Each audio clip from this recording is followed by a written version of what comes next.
سوچوں کے دریچوں کے اندر ایک ہی بات تھی کہ 4000 کلومیٹر کا جو سفر مجھ سے طے کروایا گیا وہ اللہ بالا و برتر نے کروایا ہے. ایک مسکین اور غریب خاتون کا رزق جو اللہ نے افغانستان کی دھرتی سے اٹھا کر وہاں پر پہنچانا. سب سے بڑا جو آج کا مسئلہ ہے وہ رزق کی لقمۃ العیش کی ٹینشن پریشانی ہے. کہاں سے آئے گا بھائی؟ کیا کروں؟ کون سا پروفیشن اڈاپٹ کروں؟ کس طرح کوئی دھانس دھاندلی کروں؟ کیا کوئی ایسا طریقہ اپناؤں کہ بہتر سے بہتر رزق اس کے اپنے گھر کے اندر ڈھیر لگا سکوں؟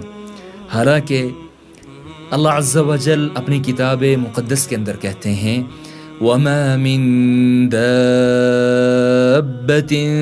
فِي الْأَرْضِ إِلَّا عَلَى اللَّهِ رِزْقُهَا. زمین کے اوپر کوئی بھی دب کرنے والی مخلوق ایسی ہے ہی نہیں کہ جس کا رزق کا ذمہ اللہ نے اپنے ذمے میں نہ لیا ہو. یعنی اللہ عز و جل کے ذمے میں ہے.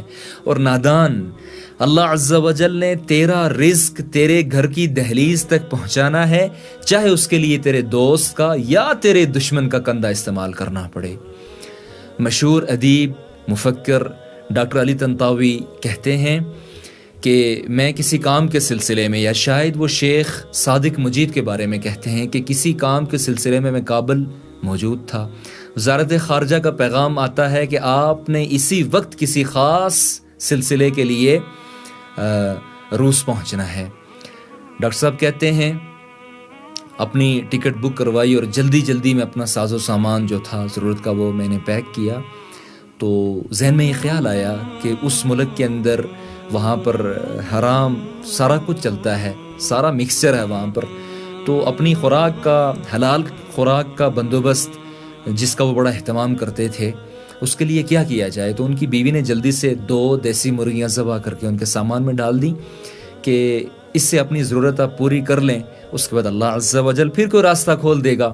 ڈاکٹر صاحب کہتے ہیں کہ جب میں وہاں سے تاشقند پہنچا اور تاشقند ایئرپورٹ سے باہر نکل کر اپنے قریبی شیخ کسی دوست نے اپنے گھر پر مدعو کیا، تو میں تیار ہو کر جب اس کے گھر کی طرف نکلا تو راستے کے اندر اللہ اکبر ایک غریب خاتون جو مانگ رہی تھی اپنے بچوں کے لیے، بڑی پریشان تھی.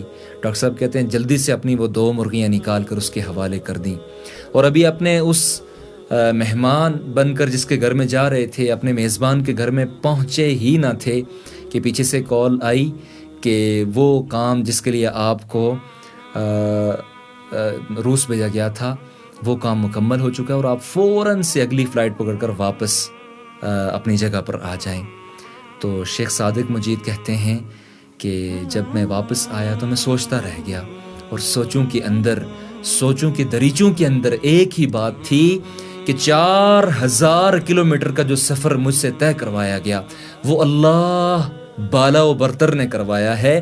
ایک مسکین اور غریب خاتون کا رزق جو اللہ نے افغانستان کی دھرتی سے اٹھا کر وہاں پر پہنچانا تھا 2 مرغیوں کی صورت میں. اور میرے بھائی 2 مرغیوں کا رزق اگر اللہ 4000 کلومیٹر پر کے اس لمبی مسافت کے اوپر اگر اللہ عز و جل اگر کسی کے گھر پہنچا سکتا ہے تو تیرا اور میرا بندوبست بھی اللہ نے کر رکھا ہے. اللہ کے رسول نے فرمایا کہ رزق انسان کا اس طرح پیچھا کرتا ہے جس طرح موت انسان کے پیچھے ہوتی ہے. فَأَجْمِلُوا فِي الطَّلَبِ. نہ تو موت سے بھاگ کر بچ سکتا ہے، نہ اپنے رزق سے بھاگ کر بچ سکتا ہے. آئے گا اور تو اسے پورا کرے گا، لیکن اللہ کے نبی نے کہا تھا فَأَجْمِلُوا فِي الطَّلَبِ. اس کو حاصل کرنے میں خوبصورتی اختیار کرو، حلال کے ذریعے سے، صبر و ثبات کے ذریعے سے، قناعت کے ذریعے سے اپنے رزق کو حاصل کرو، اور جو اللہ عطا کرے اس پر راضی ہو کر خوش ہو کر اپنی زندگی کو انجوائے کرو.